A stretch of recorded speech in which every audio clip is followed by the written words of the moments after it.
Dear friends, I Dr. Shamsher Singh welcome you all to my SSP Pharma Learning YouTube channel।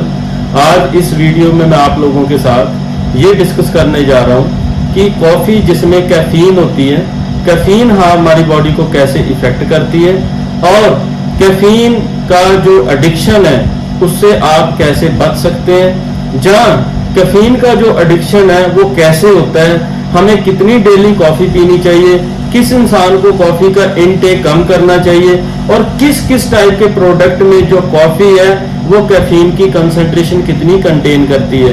तो चलो चलते हैं। मैं पहले कुछ मिथ बता देता हूँ, आपको ये बता देता हूँ व्हाट इज कैफीन। तो जो कैफीन है it is present in A coffee, जो हम डेली कॉफी पीते हैं उसमें प्रेजेंट होती है।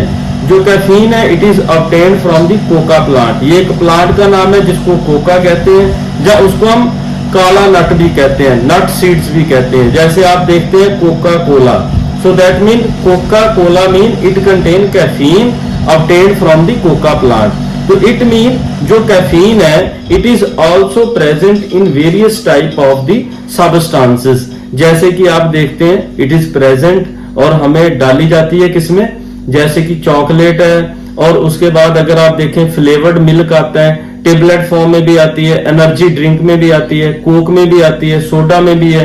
तो ऐसे ये जो कैफीन है it is present in the various type of the drinks, red bull में भी रहती है।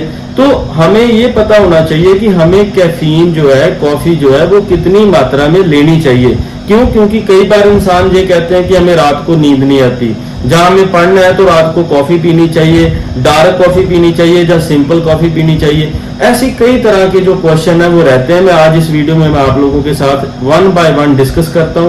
पहले कुछ मिथ के बारे डिस्कस कर देता हूं कि इफ यू आर यंग, तो कई बार ऐसे कहा जाता है कि यंग एज में अगर कोई भी पर्सन मैरिड लाइफ में कॉफी पीता है जिसमें कैफीन की कंसंट्रेशन ज्यादा है, तो वो आपको क्या करेगा, सेक्सुअल जो परफॉर्मेंस है उसके साथ इंटरफेयर करता है, या आपकी सेक्सुअल परफॉर्मेंस को कम करता है, जहां वो फीमेल में मिसकरेज कर देता है, जहां वो फीमेल में जो फीटल कंसेप्शन है, जो बेबी कंसेप्शन है उसके साथ इंटरफेयर करता है। तो ये सारी मिथ है। क्यों? क्योंकि कैफीन आपकी बॉडी में डोज डिपेंडेंटली काम करती है। जो कैफीन है मैंने आपको बता दिया ये कोका प्लांट से मिलती है, बट जो कैफीन है ये डिफरेंट सब्सटेंसेस में, डिफरेंट प्रोडक्ट्स में डिफरेंट कंसंट्रेशन पे पाई जाती है।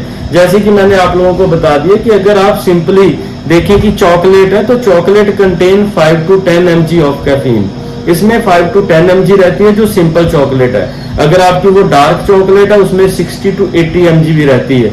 जो आप सिंपल कॉफी पीते हैं उसमें आपकी कैफीन की कंसंट्रेशन 80 to 120 mg रहती है पर 20 to 50 ml। अगर उसके बाद हम बात करें तो जो आपकी ब्लैक टी रहती है उसमें आपकी जो कैफीन की कंसंट्रेशन है इट इज अप्रोक्सीमेटली 60 to 65 पर 250 ml। अगर हम कोक की बात करें 375 ml की अगर आप कोक लेते हैं तो उसमें जो आपकी कैफीन रहती है 40 to 50 mg के आसपास रहती है। रेड बुल की बात करें तो उसमें कैफीन की कंसंट्रेशन ज्यादा होती है, अप्रोक्सीमेटली 80 mg रहती है। और अगर हम कैफीन की टेबलेट जो अवेलेबल है इन द मार्केट अगर वो हम देखें तो they contain, tablets contain 100 mg of caffeine. अगर आप इसको देखें तो कैफीन की कंसंट्रेशन जो है one product to another product vary करती है। अगर कोई भी इंसान एक दिन में 2 कप कॉफी लेता है तो that is a very safe limit, but you should take coffee at least 6 hours before going to sleep. अगर आप सोने से पहले 5-6 घंटे कॉफी लेते हैं तो अच्छी बात है। अदरवाइज क्या रहता है, जब भी हम कॉफी पीते हैं तो कैफीन जो उसमें प्रेजेंट है, एक्टिव पार्ट जो एक्टिव कंस्टिट्यूएंट है, उसका इफेक्ट 15 मिनट से स्टार्ट हो जाता है। जब भी कोई इंसान कॉफी पीता है तो उसकी बॉडी में 15 मिनट से कैफीन का, कॉफी का इफेक्ट जो है वो स्टार्ट हो जाता है। वो स्टार्ट क्या होता है, वो CNS स्टिमुलेंट है। क्यों? क्योंकि अगर हम देखें तो 80 to 90% of the American and some other Europe countries वो लोग कैफीन जो कॉफी की फॉर्म में लेते हैं, स्ट्रॉन्ग कॉफी लेते हैं। अगर हम इंडिया की बात करें 28 to 30% of the young children जो स्कूलिंग करते हैं या कॉलेज लाइफ में है वो कैफीन कॉफी का इनटेक करते हैं। Either they will take during the study time or either they will take with enjoyment with the friends. तो 30% के आसपास अगर हम कॉलेज लाइफ की बात करें तो वो लोग कैफीन का कॉफी का इनटेक करते हैं। बट अगर कोई भी कॉफी का इनटेक जो है वो बिलो 400 mg करता है तो वो सेफ लिमिट है पर डे। अगर आपका पर डे 400 mg से ज्यादा आप कैफीन इनटेक करते हैं या 4 कप से ज्यादा कॉफी पर डे लेते हैं तो आपके लिए वो टॉक्सिक हो सकता है। बिकॉज कई बार ऐसा लोग कहते हैं कि when I will go for sleep, जब भी मैं सोने के लिए जाता हूं तो मेरे को नींद नहीं आती है। तो ये जो स्लीप एपनिया प्रॉब्लम है या डिस्टर्बेंस इन स्लीप है, this is caused by the excessive intake of coffee, excessive intake of caffeine which is present in the coffee. तो आप कभी भी 4 कप से ज्यादा कैफीन या कॉफी का इनटेक ना करें if you want to go for a normal sleep. अगर आप सोने के लिए सही तरह से नींद पूरी करना चाहते हैं या कंप्लीट जो स्लीप साइकिल है उसको अच्छी तरह से लेना चाहते हैं। अब ये क्वेश्चन आ जाता है कि जो स्लीप एपनिया प्रॉब्लम है वो कॉफी क्यों कॉज करती है? क्योंकि caffeine is a CNS stimulant. ये आपके ब्रेन में कुछ ऐसे न्यूरोट्रांसमीटर्स है जिनको एक्टिवेट कर देती है, जैसे कि ग्लूटामेट है। तो ग्लूटामेट जब आपके ब्रेन में एक्टिवेट होता है तो आपकी सेंट्रल कॉर्टेक्स और जो आपका स्ट्राइटल और हिप्पोकैम्पल एरिया उसको ये एक्टिवेट करता है, जिससे आपको क्या रहता है, एक्साइटेशन रहती है। दैट्स वाई अगर आप कॉफी लेने के बाद सोने के लिए जाते हैं तो आपको अच्छी तरह नींद नहीं आ सकती, because you are taking the CNS stimulant. अगर हम दूसरी बात करें तो it is also a good and safe as a painkiller. अगर आप देखो कई कफ सिरप आते हैं ऐसे, कैफीन कोडीन भी डाली जाती है, कैफीन भी होती है। Caffeine is a good pain killer, analgesic. So that mean this is the advantage of the caffeine. अगर हम और भी बात करें तो caffeine is very useful in case of stroke. अगर किसी को स्ट्रोक की प्रॉब्लम है उसके लिए कैफीन अच्छी है, बट विद इन लिमिट। मैंने वो आपको बता दिया कि अगर आप 4 कप से कम कॉफी लेते हैं पर डे तो आपके लिए वो सेफ है। और किसके लिए सेफ है? In case of Parkinson disease, in case of Alzheimer disease, in case of some other neurological disorder. उस केस में आपकी जो कैफीन है, जो आपकी कॉफी है, वो बहुत ही अच्छी है, because it prevent the neuro degeneration. ये आपका एंटीऑक्सीडेंट लेवल जो है उसको प्रमोट करती है। अगर हम और बात करें तो किन लोगों को कॉफी जो है वो नहीं लेनी चाहिए? अगर आपका ब्लड प्रेशर बढ़ता है, तो अगर आपका बीपी बढ़ता है तो आपको कॉफी इनटेक जो है वो नहीं करनी चाहिए, बिकॉज कॉफी लेने से हमारा हार्ट रेट बढ़ता है और हार्ट रेट के साथ साथ हमारा ब्लड प्रेशर भी बढ़ता है। तो इसलिए अगर आप पहले से ही ब्लड प्रेशर के, बीपी के पेशेंट हैं तो आपको कॉफी का इनटेक जो है वो ध्यान से करना चाहिए। जहां अगर आप इवनिंग टाइम पे करते हैं तो आपको छोड़ देना चाहिए। सो दैट मीन ये मैंने आपको बता दिया कि कॉफी के कहाँ बेनिफिट्स हैं और कहाँ इसके लॉस हैं और कितनी कंसंट्रेशन में हमें लेनी चाहिए।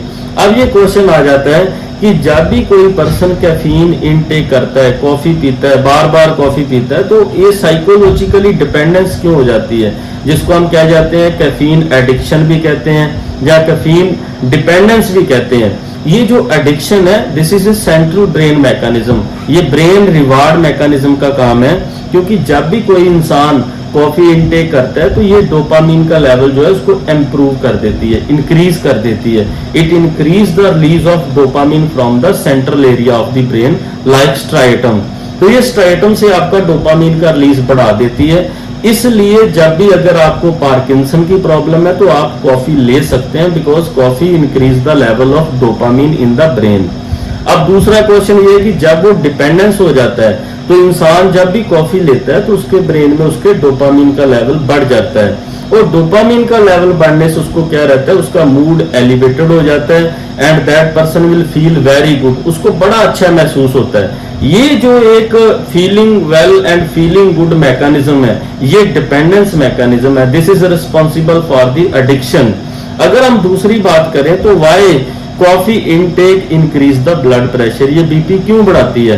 बिकॉज हमारी जो बॉडी है इसमें एडिनोसिन रिसेप्टर होते हैं। सो एडिनोसिन 1, एडिनोसिन 2 ऐसे हमारी बॉडी में रिसेप्टर होते हैं, और उसमें जो A2A एडिनोसिन 2A रिसेप्टर है, उसको जो आप कैफीन लेते हैं in the form of A coffee, ये उसको ब्लॉक कर देती है A2A रिसेप्टर को।